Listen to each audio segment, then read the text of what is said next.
से एक और बड़ी खबर आ रही है। यूक्रेन की सेना की तरफ से बहुत बड़ा दावा किया गया है। दक्षिण यूक्रेन के अंदर रूस के कब्जे वाले हिस्से पर यूक्रेन ने बड़ा हमला कर दिया है। यूक्रेन ने रूस के 2 हथियार गोदामों पर अटैक किया है। इसके अलावा रूस के एक आर्मी बेस पर भी हमला हुआ है। रूस ने भी इन हमलों का पलटवार किया है। तो ज़ेलेंस्की के इन अचानक हमलों से रूस के कैंप में हड़कंप मचा हुआ है। क्राइमिया भी ज़ेलेंस्की के निशाने पर आ चुका है। मिसाइल और ड्रोन के साथ क्राइमिया ब्रिज पर यूक्रेन का बड़ा हमला हुआ है। लेकिन रूस ने इस हमले पर बहुत चौंका देने वाला एक दावा किया है।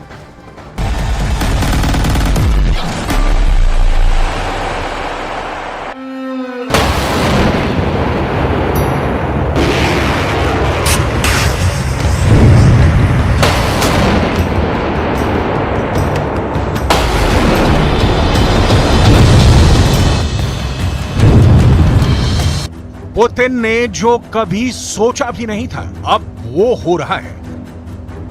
पुतिन ने यकीन भी नहीं किया था कि रूस की ही रणनीति को फॉलो करके ज़ेलेंस्की रूस की बाहें मरोड़ने का काम करने वाले हैं।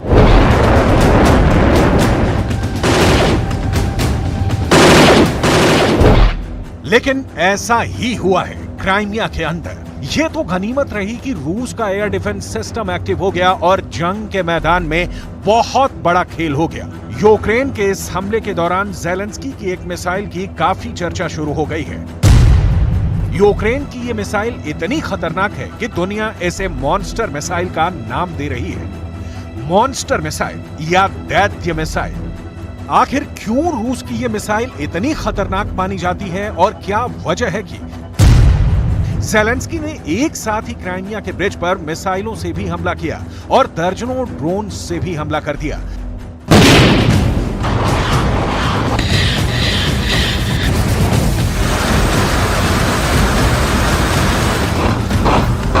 लेकिन फिर क्या हुआ? क्या रूस का एयर डिफेंस ये हमला नहीं झेल सका? क्या क्राइमिया का ब्रिज टूट गया और रूस से क्राइमिया का कनेक्शन खत्म हो गया? इन सवालों का जवाब हम आपको देने वाले हैं, लेकिन सबसे पहले यह जानना जरूरी है कि आखिर क्राइमिया ब्रिज का सामरिक महत्व क्या है, जिस पर ज़ेलेंस्की के अटैक अब बेहद आम हो चुके हैं। क्राइमिया 2014 से पहले यूक्रेन का ही हिस्सा था। 2014 में पुतिन ने क्राइमिया पर हमला कर दिया। पुतिन ने क्राइमिया को जीतकर यूक्रेन से अलग कर दिया। क्राइमिया को रूस की मुख्य भूमि से जोड़ना पुतिन का टारगेट है और इसके लिए पुतिन को खेरसोन का पूरा इलाका चाहिए। खेरसोन भी पहले मूल रूप से यूक्रेन का ही इलाका है, लेकिन अब खेरसोन के एक हिस्से पर यूक्रेन का कब्जा है और खेरसोन के दूसरे हिस्से पर रूस का कब्जा है। लेकिन जब तक पूरे खेरसोन पर पुतिन का कब्जा नहीं हो जाता, तब तक क्राइमिया और रूस की मुख्य भूमि को जोड़ने का एक ही तरीका है, समंदर पर बने हुए ब्रिज।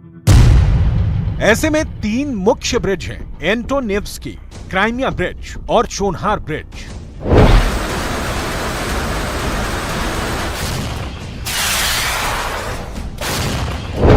इन ब्रिजों को तोड़ने के लिए ही ज़ेलेंस्की ने बहुत बड़ा हमला क्राइमिया के ब्रिज पर किया है, लेकिन इस बार ज़ेलेंस्की ने अपनी स्ट्रेटजी को बदल दिया है। दरअसल ज़ेलेंस्की ने अपने कमांडर्स की एक मीटिंग बुलाई थी और इस बात पर चर्चा की थी कि आखिर यूक्रेन के पास पैट्रियट जैसा विश्व प्रसिद्ध एयर डिफेंस सिस्टम होने के बाद भी लगातार यूक्रेन और खासकर कीव पर ड्रोन और मिसाइल के हमले कैसे सफल हो जा रहे हैं। इस पर ज़ेलेंस्की के कमांडर्स ने पुतिन की उस रणनीति का खुलासा किया जो इस वक्त पूरे युद्ध का टर्निंग पॉइंट साबित हुई है। दरअसल ईरानी ड्रोन्स का उपयोग करके रूस की आर्मी ज़ेलेंस्की के एयर डिफेंस सिस्टम को पहले ही जाम कर देती है। पुतिन मिसाइल हमला करवाने से पहले ड्रोन्स के अटैक करवाते हैं। इन ड्रोन अटैक की वजह से रूस के एयर डिफेंस सिस्टम ड्रोन को रोकने में ही एंगेज हो गए और यही वजह है कि ड्रोन के बाद में आने वाली रूस की मिसाइलों को यूक्रेन के एयर डिफेंस सिस्टम रोक नहीं पाते हैं। जब ज़ेलेंस्की को पुतिन की इस रणनीति का पता चला तो उन्होंने भी पुतिन की ही रणनीति का इस्तेमाल करके क्राइमिया पर अटैक करने के लिए अपने कमांडर्स को निर्देशित किया, जिसके बाद 12 अगस्त यानी शनिवार को ज़ेलेंस्की ने पुतिन की ही रणनीति की तर्ज पर एक साथ 20 ड्रोन और 2 मिसाइलों से क्राइमिया के ब्रिज पर ही हमला किया। क्या हुआ इस हमले का रिजल्ट? क्या हुआ इस हमले के बाद? क्या क्राइमिया का ब्रिज ढह गया? ये सब हम आपको बताएंगे, लेकिन पहले ये समझिए आखिर क्यों S-200 मिसाइल को मॉन्स्टर मिसाइल कहा जाता है। आखिर क्या है ज़ेलेंस्की की ये दैत्य मिसाइल? इस मिसाइल को दैत्य मिसाइल इसलिए कहा जाता है क्योंकि ये मिसाइल काफी ज्यादा ताकतवर है। इस मिसाइल का वजन भी काफी ज्यादा है और इस मिसाइल पर वॉर हेड यानी बारूद भी भारी मात्रा में ले जाया जा सकता है। इस मॉन्स्टर मिसाइल का वजन 7100 किलोग्राम है। इस मिसाइल की लंबाई 35.4 फीट है। इस मिसाइल पर 217 किलोग्राम तक का वॉरहेड लगाया जा सकता है। ये मिसाइल आसमान में जमीन से ऊपर 4 किलोमीटर तक की ऊंचाई पर जा सकती है और इसकी स्पीड मैक 4 है, यानी ये 1 घंटे में 4800 किलोमीटर की दूरी तय कर सकती है। लॉन्च होने के बाद ये मिसाइल 1 मिनट में 80 किलोमीटर तय करती है, यानी हर सेकंड ये मिसाइल 1 किलोमीटर 300 मीटर की दूरी तय कर सकती है।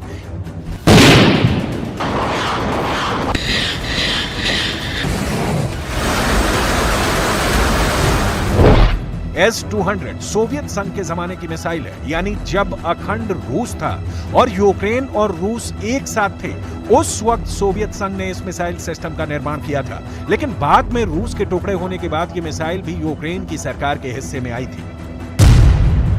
1985 में लीबिया में एक युद्ध हुआ था। उस वक्त सोवियत संघ ने लीबिया को ये मिसाइलें सप्लाई कर दी थी।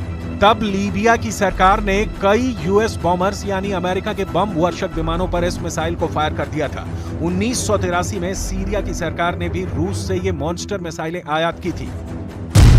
ऐसे दर्जनों देश हैं जो सोवियत यूनियन की इस मिसाइल को इस्तेमाल कर चुके हैं। Bulgaria, Iran, Kazakhstan, north Korea, Poland, Syria, Turkmenistan, Ukraine, Algeria, Azerbaijan, Belarus, Czechoslovakia, creche Republic, Germany, Hungary, Bharat, Libya, Mongolia, Moldova, Myanmar और उज्बेकिस्तान। इन देशों ने कभी ना कभी इस मॉन्स्टर मिसाइल का उपयोग जरूर किया है और यूक्रेन ने भी यही रणनीति बनाकर 20 ड्रोन्स के साथ एक साथ 2 मॉन्स्टर मिसाइलों के हमले क्राइमिया के ब्रिज पर किए थे। रूस के रक्षा मंत्रालय ने बयान दिया है कि 12 अगस्त को मॉस्को के समय के मुताबिक दोपहर करीब 1 बजे यूक्रेन की सरकार ने S-200 surface to air guided missile से क्राइमिया के पुल पर एक आतंकवादी हमले का प्रयास किया। यूक्रेन की मिसाइल का तुरंत पता लगा लिया गया और रूस के एयर डिफेंस सिस्टम ने इसे हवा में ही रोक दिया। इस घटना में कोई नुकसान या हताहत नहीं हुआ।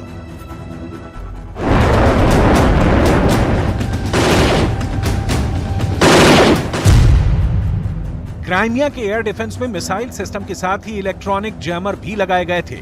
अब जरा पूरा हिसाब किताब समझ लीजिए।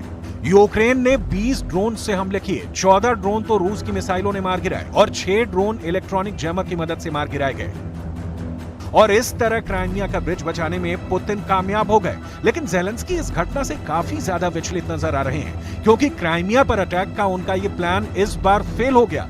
हालांकि वो अपने साथियों का धन्यवाद करने में कोई कमी नहीं छोड़ रहे। На підтримку України і нормального життя. Сьогодні я хочу особливо подякувати кільком країнам, які цього тижня зробили нові кроки для більшої безпеки, більшого захисту наших людей. Передусім Німеччині 2 додаткові пускові установки Петріотів. Це дуже вагомо. Дякую. Дякую Німеччина, дякую людям, дякую тобі, Олафе.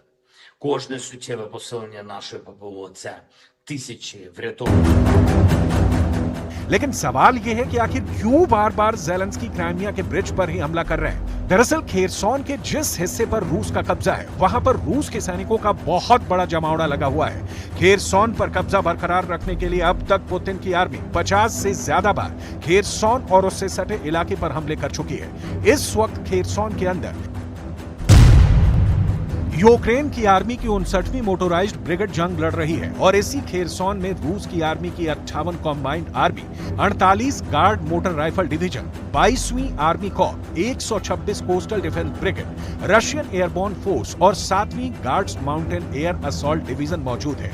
पुतिन ने हजारों की संख्या में रूस के जवानों को खेरसॉन के इलाकों में बिछा दिया है और इन सारे जवानों को हर दिन जिंदा रहने के लिए हजारों टन खाद्य सामग्री, इसके अलावा लड़ने के लिए गोला बारूद की जरूरत होती है। खेरसॉन के इलाकों में हमला करने के लिए पुतिन ने क्राइमिया को मिलिट्री बेस की तरह इस्तेमाल किया है, यानी क्राइमिया में ही लड़ाई का बड़ा गोला बारूद और साजो सामान मौजूद है। इसके अलावा यहीं पर रूस ने बड़े पैमाने पर खाने के भंडार भी रखे हैं। ऐसे में ज़ेलेंस्की का टारगेट बिल्कुल क्लियर है। ज़ेलेंस्की चाहते हैं कि क्राइमिया और यूक्रेन के बीच में मौजूद समंदर में ही रूस को डुबा दिया जाए। इसीलिए वो यूक्रेन के खेरसोन में रूस के सैनिकों का दाना पानी बंद करने के लिए क्राइमिया और खेरसोन को जोड़ने वाले ब्रिज को ही तोड़ देना चाहते हैं। कुछ इंटरनेशनल रिपोर्ट्स में दावा किया गया है कि अगर ये ब्रिज टूट जाए तो रूस की सेना को खेरसोन पहुंचने के लिए 150 किलोमीटर ज्यादा सफर तय करना होगा। और बड़ी बात यह है कि ये 150 किलोमीटर की सड़क एक ग्रामीण सड़क है जो काफी संकरी है। रूस को ज्यादा परेशानी तब हो सकती है जब क्राइमिया को रूस से जोड़ने वाले तीनों मुख्य ब्रिज एक साथ तोड़ दिए जाएं। पुतिन के लिए सबसे बड़ी चिंता की बात यह है कि ज़ेलेंस्की ने यह हमला स्टॉर्म शैडो मिसाइल से किया है, जो ब्रिटेन और फ्रांस ने मिलकर बनाई है। जब से ब्रिटेन की ये मिसाइल यूक्रेन के हथियारों के जखीरे में शामिल हुई है, रूस के लिए हालात खराब हुए हैं। लेकिन इस बार ज़ेलेंस्की की आर्मी ने रणनीति बदलते हुए S-200 मिसाइल से क्राइमिया के ब्रिज पर हमला किया है। तो सवाल ये भी है कि क्या ज़ेलेंस्की की आर्मी के गोदाम में ब्रिटेन से मिला स्टॉर्म शैडो मिसाइलों का जखीरा खत्म हो गया है? और जाहिर सी बात है, जब ज़ेलेंस्की के हथियारों का जखीरा खत्म हो जाएगा तो उनको सबसे पहली चिंता अपने मेडिकल स्टाफ की ही होगी, जो कि घायलों की मदद के लिए ही काफी ज्यादा अहम होता है।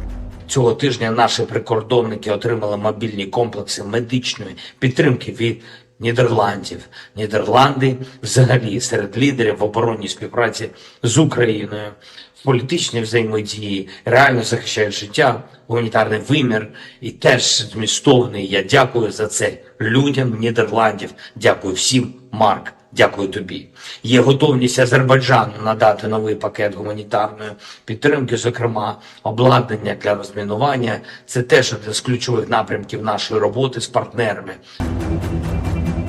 कुल मिलाकर ज़ेलेंस्की के लिए हालात बद से बदतर होते जा रहे हैं। ज़ेलेंस्की फिल्म में काम कर चुके हैं, बड़े अभिनेता रह चुके हैं, लेकिन युद्ध कोई ड्रामा या फिल्म नहीं है। युद्ध में फिल्म के नायक की तरह डायलॉग डिलीवरी से जनता को बहलाया फुसलाया तो जा सकता है, लेकिन जंग का परिणाम पुतिन जैसे फौलादी नेता ही तय करते आए हैं, जो पहले मिसाइलों की मूसलाधार बारिश करवाते हैं और फिर बयान जारी करते हैं।